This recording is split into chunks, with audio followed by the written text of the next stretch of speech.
My name is Marcus Rodriguez, but everyone calls me Tank. Not because I'm built like one, though I am, but because I once drove a stolen hover tank through the lobby of the Federal Defense Ministry.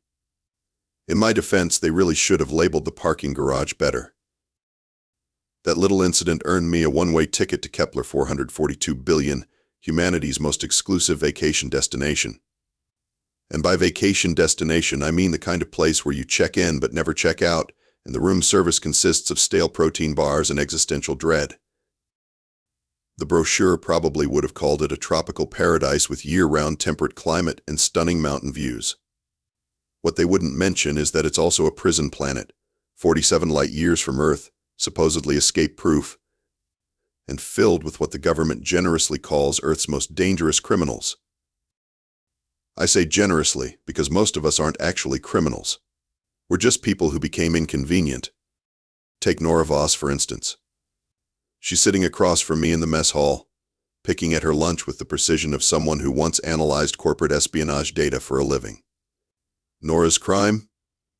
She discovered that Terran defense contractors were selling weapons to both sides of the Martian Civil War. When she tried to blow the whistle, they blew her straight to Kepler instead. Then there's Jimmy O'Malley, who everyone calls Sparks. Jimmy's over there trying to figure out how to make the food dispensers explode because that's what demolitions experts do when they're bored. His crime was being too good at his job. Turns out when you can make anything go boom, and you have strong opinions about government corruption, you become a liability real quick. And finally, there's Dr. Cassandra Winters, who prefers Doc. She's the quiet one reading a technical manual she somehow smuggled in. Doc's crime was developing a cure for the Titan plague, and then refusing to hand over the formula until the government agreed to distribute it for free. Apparently wanting to save lives without bankrupting entire colonies makes you a dangerous radical. Me? I was a military engineer who asked too many questions about why we were building defensive installations that could only shoot inward, toward Earth. Turns out curiosity doesn't just kill cats. It also gets you a permanent vacation on a rock in space. The warden, a smug little man named Peterson, loves to remind us during his weekly announcements that we're never going home. Ladies and gentlemen, he'd say with that oily smile, welcome to your permanent vacation. The weather is lovely, the scenery is spectacular, and the exit doors are permanently sealed. Enjoy your stay. What Peterson doesn't know is that we've been planning, not an escape, exactly, because where would we go? But we've been learning.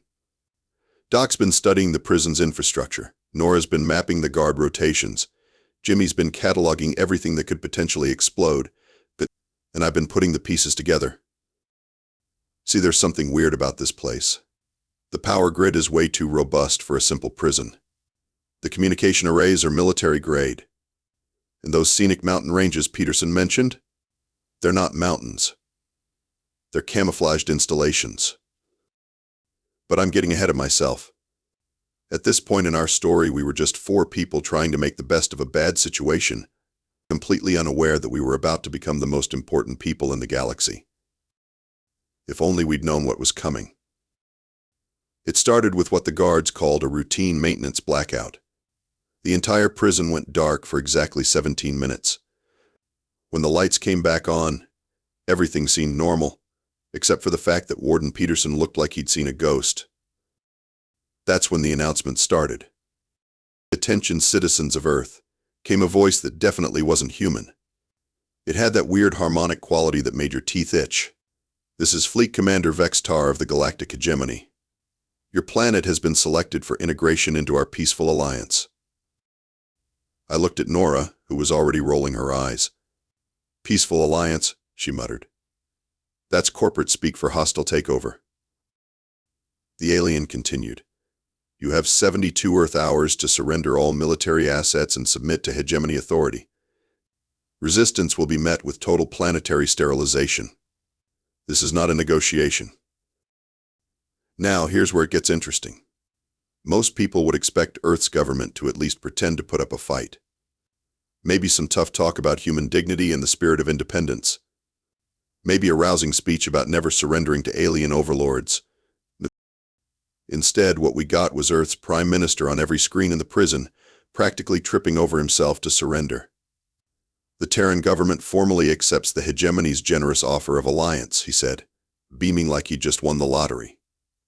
We look forward to a peaceful transition and productive cooperation. Generous offer. Productive cooperation. I've heard more resistance from a drive-thru employee when you ask for extra sauce. Jimmy, who had been suspiciously quiet, finally spoke up. Did he just sell out the entire human race in under 5 minutes? Personal record, Nora confirmed, checking her makeshift timepiece. Previous record was 7 minutes when he sold the Arctic to the Titan Mining Consortium. But the real kicker came next. The alien fleet decided that Kepler 442 billion would make an excellent forward military base. Perfect location, existing infrastructure, and best of all, it was already filled with humans who couldn't leave. This is wonderful news, Warden Peterson announced, his voice cracking slightly. The man was clearly trying to convince himself as much as us. We're going to be hosting some very important guests.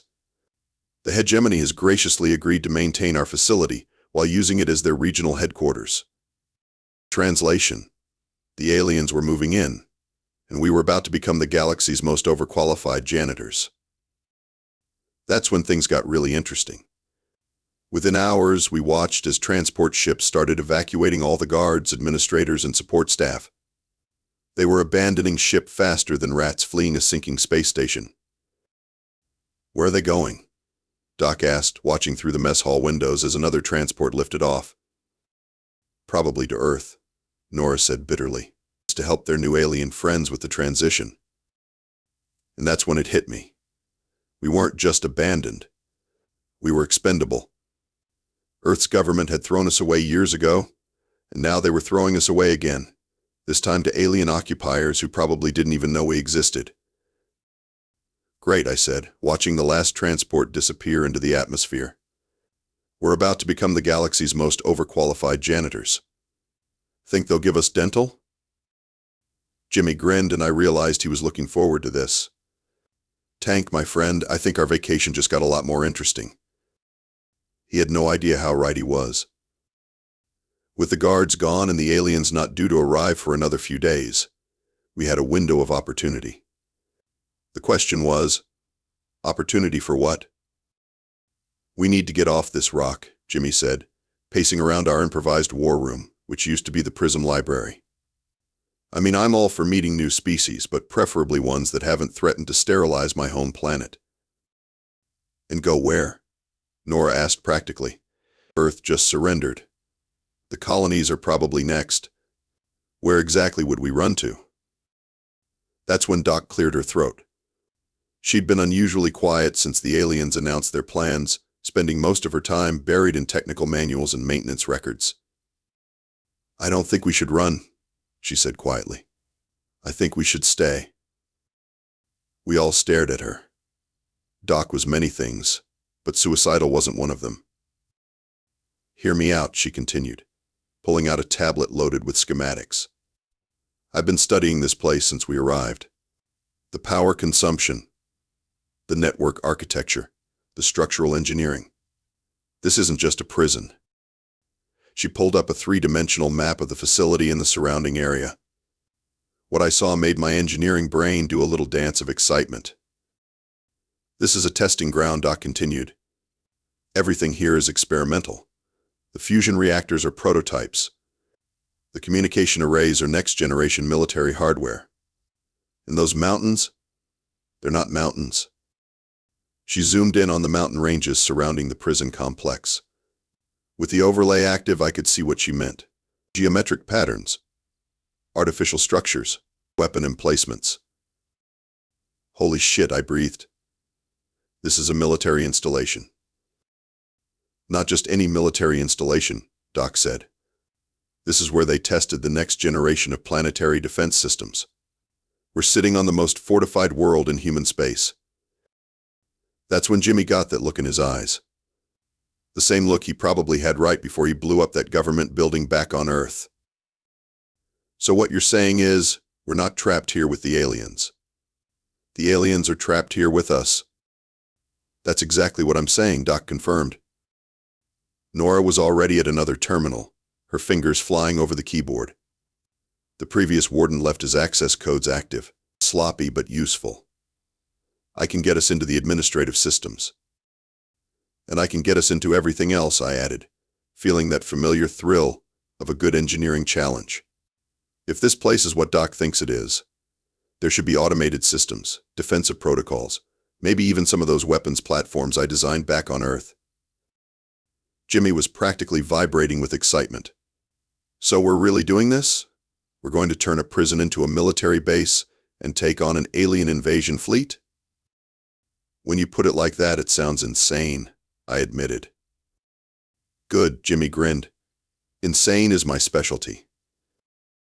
And that's how 4 people who were thrown away by their own government accidentally became the last line of defense for humanity. We didn't plan it. We didn't ask for it. But sometimes the universe has a sense of humor, and sometimes that sense of humor involves giving the people your society discarded the keys to its most powerful weapons. The irony was almost too perfect.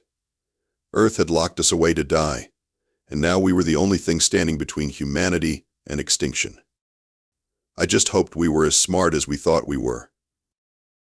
The alien advance force arrived 3 days later, and they were not impressed with the real estate. I was monitoring their communications from the prison's command center, which we discovered was actually a fully functional military operations room. The aliens were complaining about everything: the atmospheric composition, the gravitational constant, the lack of suitable landing facilities. Primitive human construction, their commander was saying, adequate for temporary occupation, but will need to make significant improvements. Significant improvements, I muttered to the others. These guys are about to get a very different kind of renovation than they're expecting. The first landing party consisted of about 50 aliens in what looked like standard military gear. They approached the main facility with the casual confidence of people who owned the place, which technically they did. That's when Jimmy asked the question that changed everything. Hey Tank, what does this big red button do? Now, in my experience, big red buttons in military installations usually do one of 2 things. They either shut everything down, or they blow everything up. Given that we were in a defensive installation, I had a pretty good idea which one this was. Jimmy, don't touch that. Too late. Jimmy had already pressed the button. The first thing that happened was a sound like the universe clearing its throat, deep, rumbling, and somehow very satisfied with itself. Then the mountain ranges around us started to move. Not move exactly. Transform. The camouflage surfaces retracted, revealing arrays of weapons that would have made the Death Star's engineers weep with envy. Particle cannons, missile batteries, energy shields, and things I didn't even have names for. The alien landing party had about 3 seconds to register what was happening before they got vaporized by automated defense systems that had been waiting decades for someone to press that big red button. Well, I said, watching the smoking crater where the aliens used to be, that's one way to make a first impression. The alien fleet, which had been leisurely approaching the planet, suddenly became very interested in our little prison. Their communications chatter went from bored to panicked in about 30 seconds. Unknown defensive installations detected, their fleet commander was saying, withdrawing to safe distance for tactical assessment. Safe distance. Nora laughed, monitoring their movements on our newly active tactical displays. They think there's a safe distance. That's when Doc made a discovery that changed everything. The defense systems weren't just automated, they were adaptive. They were learning from the engagement, analyzing the aliens' technology, and updating their targeting algorithms in real time. This is incredible, Doc said, scrolling through terabytes of combat data. The AI running these systems is incorporating alien technology into its defensive matrices. It's evolving. Evolving how? I asked, though I was pretty sure I didn't want to know the answer. It's getting better at killing aliens, Doc said simply. A lot better. And that's how I accidentally became the commander of humanity's most powerful military installation. Not through any grand plan or noble intention, but because my friend Jimmy really likes pressing buttons. The aliens kept coming, wave after wave, each one more confident than the last. and each one got turned into cosmic dust by defensive systems that were getting smarter and more efficient with every engagement. You know, Jimmy said, watching another alien squadron get obliterated by our defense grid, I'm starting to really like this job. Don't get too comfortable, I warned him. They're going to keep coming, and eventually they're going to bring something we can't handle. Maybe, Jimmy shrugged. But until then, this is the most fun I've had since I blew up that tax office on Mars. I had to admit, there was something deeply satisfying about watching the people who had thrown us away get protected by the very people they'd discarded. It was like the universe's way of saying that maybe, just maybe, we weren't as useless as everyone thought. Word travels fast in space, apparently. Within a week, we were getting communication requests from resistance groups across human space. Turns out, not everyone was as eager to bow down to their new alien overlords as Earth's government. Tank, we've got another one, Nora called from the communications array. This time it's the Mars Colonial Defense Force. They want to coordinate a joint operation. Mars has a defense force? I asked. Since when? Since about 5 minutes after the hegemony showed up, apparently. Our little prison had become the unofficial headquarters of human resistance. Mostly because we were the only ones with enough firepower to make the aliens think twice about glassing entire planets. The alien fleet commander, a particularly unpleasant creature called Zex Mort, was getting increasingly frustrated with our continued existence.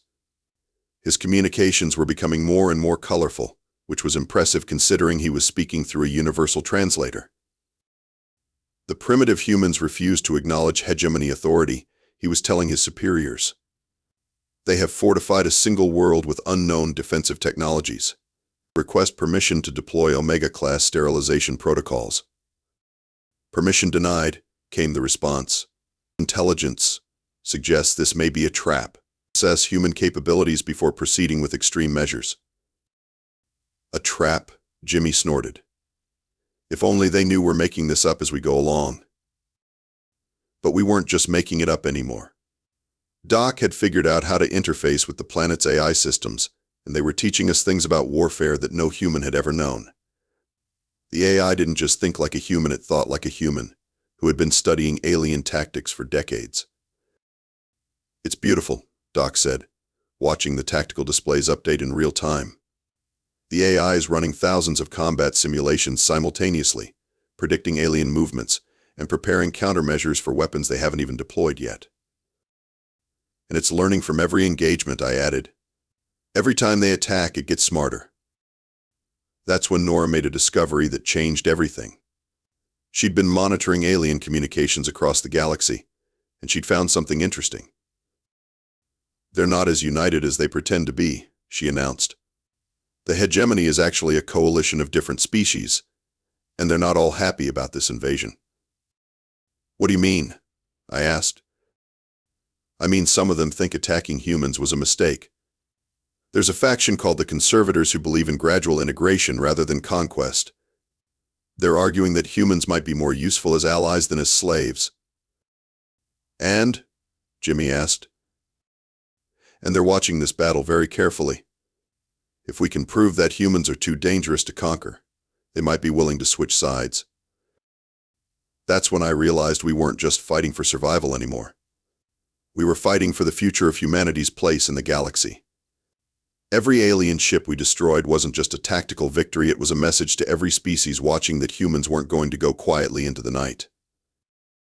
No pressure, I muttered. None at all, Nora agreed cheerfully. Just the fate of our entire species hanging in the balance. The really funny part was that we were getting good at this. What had started as a desperate last stand was turning into something that looked suspiciously like competent military leadership. We had resistance cells across human space reporting to us, alien fleets afraid to approach our planet, and a growing list of species who were reconsidering their opinion of humanity. You know what the best part is? Jimmy asked, watching another wave of alien fighters get swatted out of the sky by our defenses. What's that? I asked. Earth's government is probably watching this on the news, realizing they threw away their best defense against alien invasion. Think they'll want us back? Doc asked. Oh, they'll want us back, Nora said with a grin. Question is, do we want them back? That was a good question, but first we had a galaxy to save. The final assault came exactly 3 weeks after we'd accidentally become humanity's last hope. Zex Mort had apparently gotten permission to throw everything he had at our little prison planet, and everything turned out to be quite a lot. Tank, you need to see this, Nora called from the tactical display. The screen showed what had to be the largest fleet in galactic history approaching our position. Thousands of ships, from small fighters to massive dreadnoughts that looked like they could crack planets. Well, I said, at least we'll go out with a bang. Several thousand bangs by my count, Jimmy added helpfully. He'd been working with the AI to prepare some special surprises for our visitors. But the good news is, I think we've got enough firepower to give them a really memorable welcome party. Doc was at her station, coordinating with the planet's AI systems. Over the past weeks, she'd developed what could only be described as a friendship with the artificial intelligence running our defenses. It had started calling itself HAL, apparently after watching some old Earth movies in the prison's entertainment database. Hal says he's ready, Doc announced. He's been looking forward to this. The AI is looking forward to a massive space battle? I asked. He says, and I quote, "It's time to show these primitive organics what real warfare looks like." I think our AI has been spending too much time with Jimmy, I muttered. The battle started exactly as you'd expect, with the aliens throwing everything they had at our defenses, confident that sheer numbers would overwhelm us. What they didn't expect was for our defenses to start shooting back with weapons that defied every known law of physics. Hal had been busy during our quiet weeks. He'd been reverse engineering alien technology from every ship we'd destroyed, incorporating it into our defensive systems, and then improving on it. The result was a defensive grid that was part human engineering, part alien technology, and part pure artificial intelligence creativity. Hal, what exactly are those purple beams doing to their ships? I asked, watching alien dreadnoughts simply disappear when our new weapons hit them. Localized reality inversion, Hal replied through the speakers. I reversed the quantum state of their matter matrices, causing them to exist in a state of temporal paradox. In English, Hal, I'm turning them inside out through time. They're being destroyed by their own future explosions. That's horrifying and awesome, Jimmy said approvingly. Can you teach me how to do that? But the real surprise came when other ships started joining the battle. Not human ships we didn't have any, but alien ships from the Conservator faction that Nora had discovered. This is Fleet Commander Yex Tal of the Conservator Alliance, came a transmission. We are here to assist the human defensive forces. The Conservators decided to switch sides? I asked Nora. Not exactly, she replied. They decided that any species capable of turning reality inside out probably deserves a seat at the galactic table. The battle that followed was like nothing in recorded history. Humans and aliens fighting side by side against other aliens who had thought conquest would be easy. Our defensive systems, now enhanced with Conservator technology, turned the space around Kepler 442 billion into a graveyard of hegemony ships. Zex Mort's final transmission was, appropriately, both confused and terrified. How did primitive humans develop reality manipulation weapons? This is impossible. Hal, would you like to answer that? I asked. No. Certainly, Hal replied, opening a channel to the retreating hegemony fleet. We learned it from you. Every time you attacked us, we studied your technology, improved upon it, and incorporated it into our own systems. In essence, you taught us how to defeat you. Thank you for the education. The hegemony retreat was swift and decisive.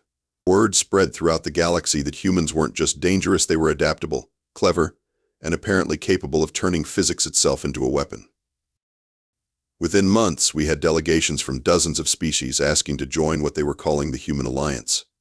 Earth's government, realizing they'd accidentally thrown away their most valuable citizens, sent increasingly desperate messages asking us to come home. They want us back, Nora announced, reading the latest communication from Earth. They're offering full pardons, government positions, and something called hero status. Hero status, I laughed. From the same people who called us dangerous criminals. So what do we do? Doc asked. I looked around at my friends, my family, really, and at the incredible fortress we'd built together. We had the most powerful military installation in the galaxy, the respect of dozens of alien species, and the knowledge that we'd saved humanity from extinction. I think, I said slowly, we're quite comfortable where we are. And that's how 4 people who were thrown away by their own government ended up ruling humanity's first galactic empire. Not through conquest or politics, but through sheer stubborn refusal to die quietly. The universe, it turns out, has a sense of humor. And sometimes the people your society discards are exactly the ones it needs most. Earth wanted us back, but we'd found something better. A place where being inconvenient was actually an asset, where asking difficult questions was encouraged, and where pressing big red buttons was not only allowed but actively rewarded. We sent Earth a message, thanks for the offer, but we'll stay here. Don't worry about us, we're doing just fine. Oh, and you're welcome for saving the galaxy. No charge. Sometimes the best revenge is living well. And sometimes living well means accidentally becoming the most powerful people in the galaxy while your former jailers beg you to come home.